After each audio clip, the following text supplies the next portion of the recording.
Olá pessoal do Humanas em Foco, muito bom estar de volta com vocês em mais um encontro. Agora nós vamos estar dando a conclusão à nossa primeira unidade, a chamada História Antiga, tá ok pessoal? Nós vimos a Antiguidade Oriental com as primeiras civilizações, Egito, Mesopotâmia, Hebreus, Persas, Fenícios, é ou não é? E aí agora a gente vai para a nossa segunda etapa da chamada Antiguidade Clássica. Não é, minha gente? Na Antiguidade Clássica nós estudamos Grécia e agora vamos concluí-la estudando Roma, a civilização latina.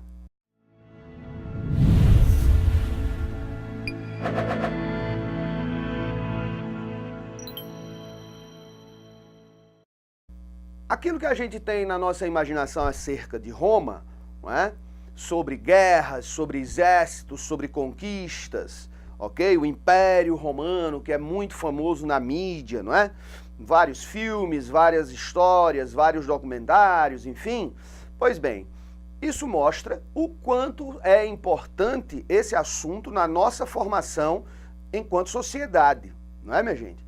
Nós temos vindo de Roma diversas heranças. Nós temos a ciência do direito, não é? O conhecimento jurídico. Nós temos a Igreja Católica, o cristianismo, não é? Como igreja. Nós temos também tremendos exemplos de arquitetura, os aquedutos, não é? Os espaços públicos, enfim, uma arquitetura prática, pragmática, como se diz, ok? Então Roma, civilização latina, é uma das estruturas mais fundamentais na compreensão da nossa sociedade atual, ok? Muito bem, veja só, Roma fica aí no centro da península da Itália, não é, minha gente? Você está vendo aí no mapa as margens do rio Tibre, ok? E nós sabemos muito bem que a história romana, não é, ela também vai ser formada por diversos povos, não é? Originariamente, os povos da Itália, ok?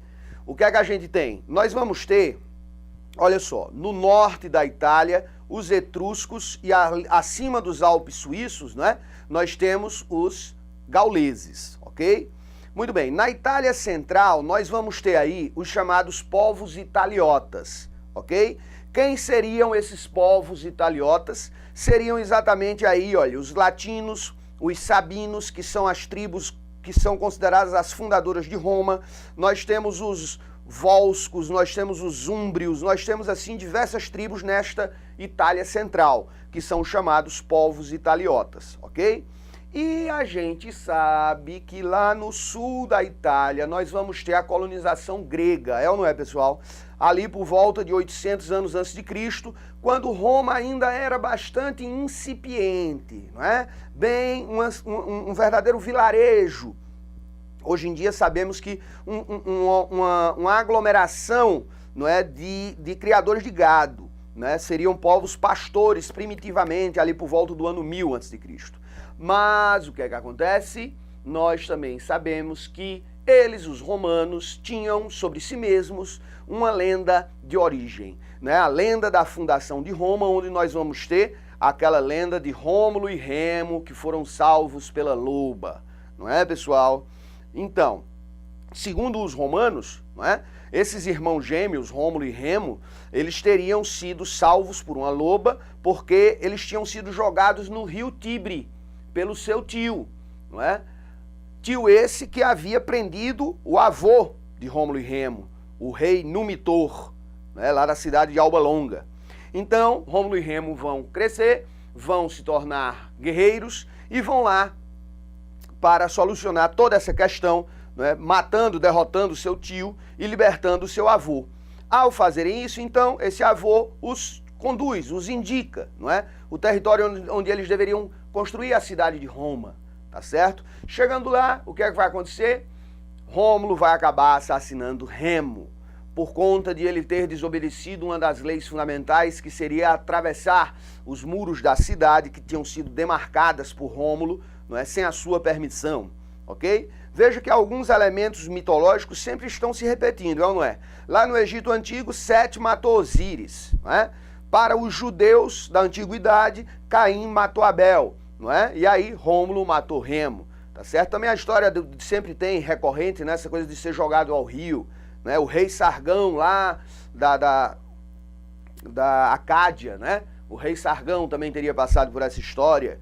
E aí também nós temos o referencial da lenda judaica também acerca de Moisés. E temos aí também essa história de Rômulo e Remo, não é, pessoal? Pois bem, são as lendas dos romanos que iniciamos então na monarquia, ok, minha gente? Olha só, monarquia romana, 753 a.C. a 509 a.C. Seria o período inicial da história de Roma, ok?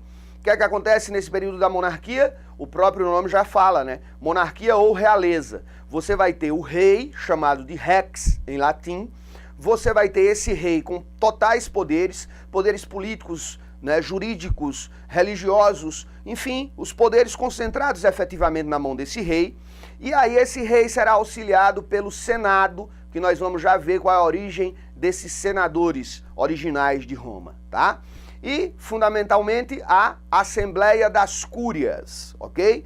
Ou aquilo que os romanos chamavam de comícios, né? Eram as assembleias, os comícios das cúrias. Que seriam essas estruturas? Seriam os canais de comunicação da nobreza romana, não é, com a monarquia. Apesar de que a última palavra é a palavra do rei, mas ele vai ter esses órgãos de consulta, o Senado e as assembleias das cúrias. Agora é preciso que nós entendamos a sociedade romana, primitiva, original, dos tempos da monarquia. O que é que nós vamos ter? Nós vamos ter a seguinte relação: os patrícios, que são a nobreza dominante, tá?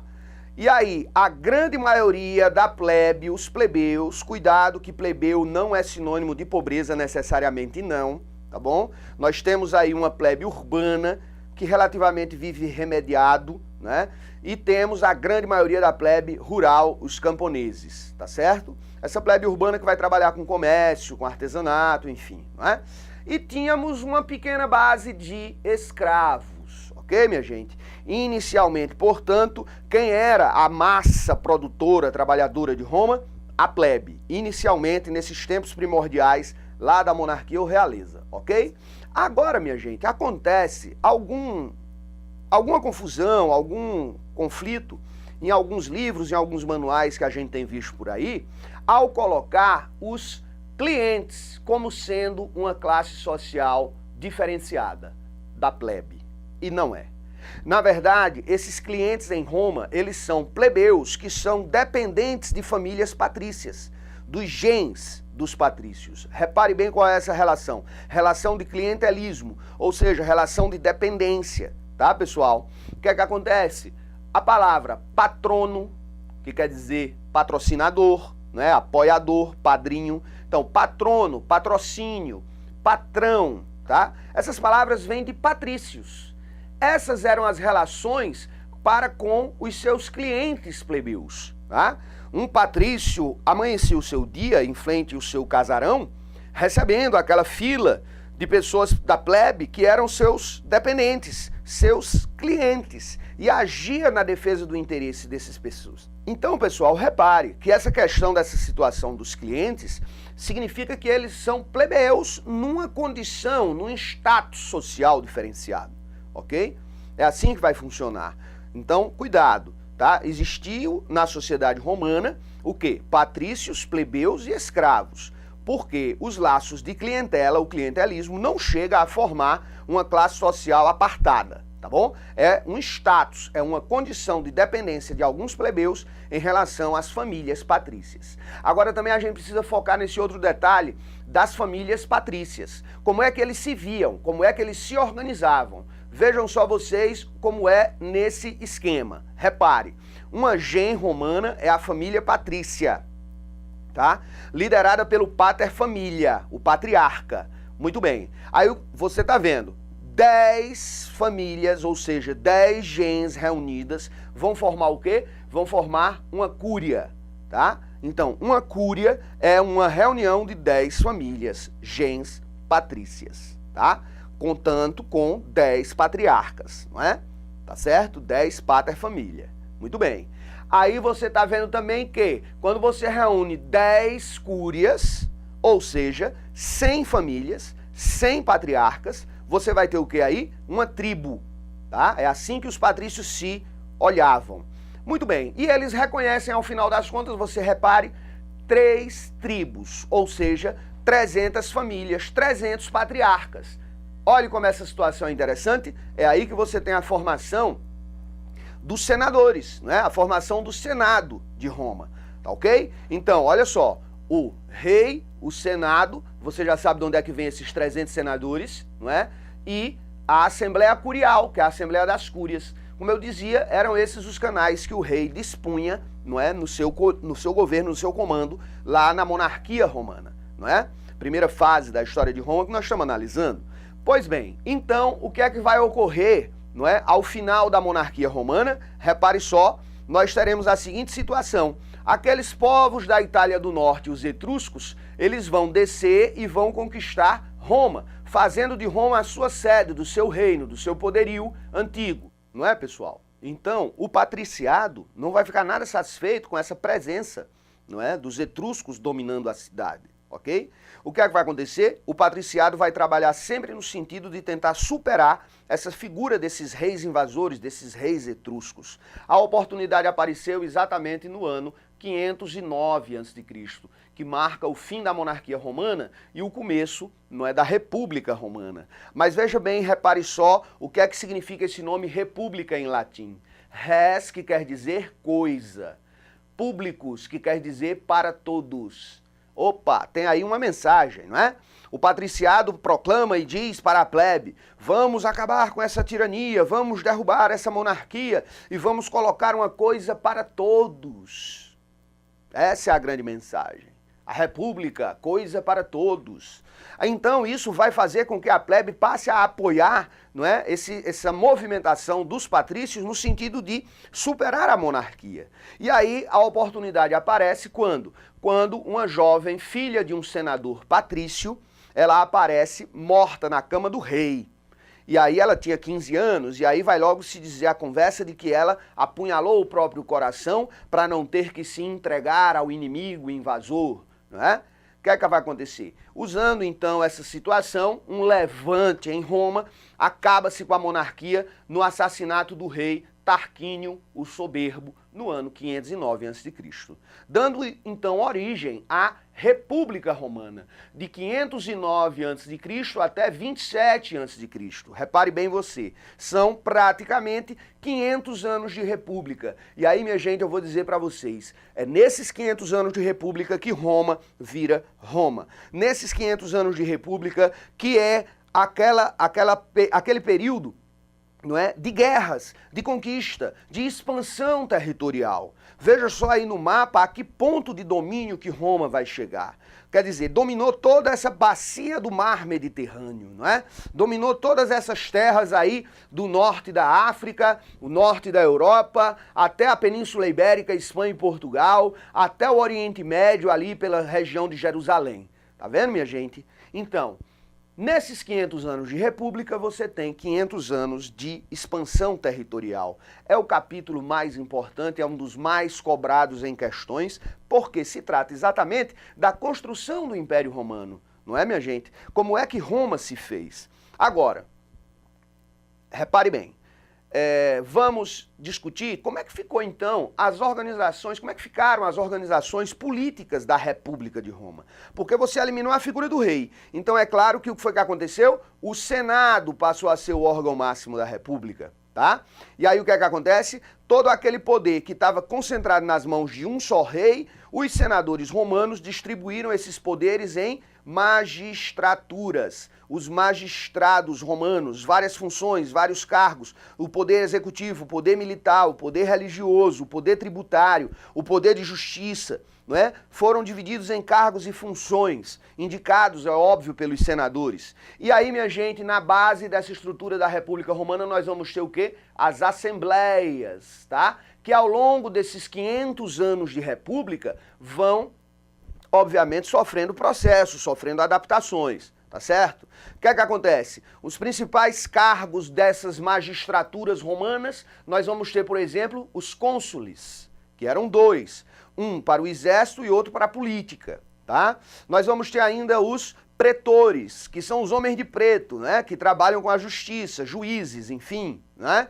Nós vamos ter os questores, que cuidam de uma questão fundamental, não é? Os questores cuidam dos impostos, ok? Nós vamos ter ainda os censores, que o próprio nome diz, cuidavam do censo da população e também da censura. Não só a censura no sentido das obras artísticas, literárias, enfim, de teatro, não.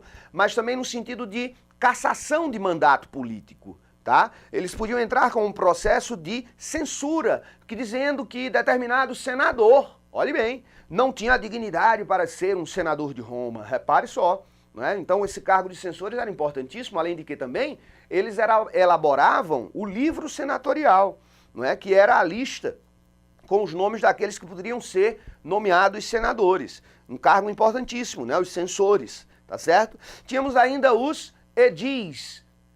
O edil, ele vai ser o vereador de Roma. Ele cuida da urbe, da zona urbana, não é da cidade em si. Então, sua rua está suja, você vai reclamar com o edil. Você acha que o preço do pão está muito caro no mercado, você vai reclamar com o edil. Ele cuida do cotidiano, do dia a dia da cidade, da vida dos seus, né, habitantes, né, da cidade de Roma, claro. Muito bem, e temos ainda a magistratura especial da ditadura. O ditador, ele era previsto na República Romana, né? Aquele que dita, é aquele que diz e é, né? Dictatorum, tá certo? Ele era nomeado e indicado a partir de quando houvesse uma calamidade, né? Uma grande fome, uma grande epidemia, qualquer coisa desse tipo, ele era previsto que se nomeasse um ditador. Quer dizer, situações de emergência, como a gente diria hoje, estado de sítio, estado de calamidade pública, não é? Aonde, nesses momentos de crise, alguns direitos, né, são suspensos, né? Entendeu? Então assim também era previsto lá na República Romana, tá?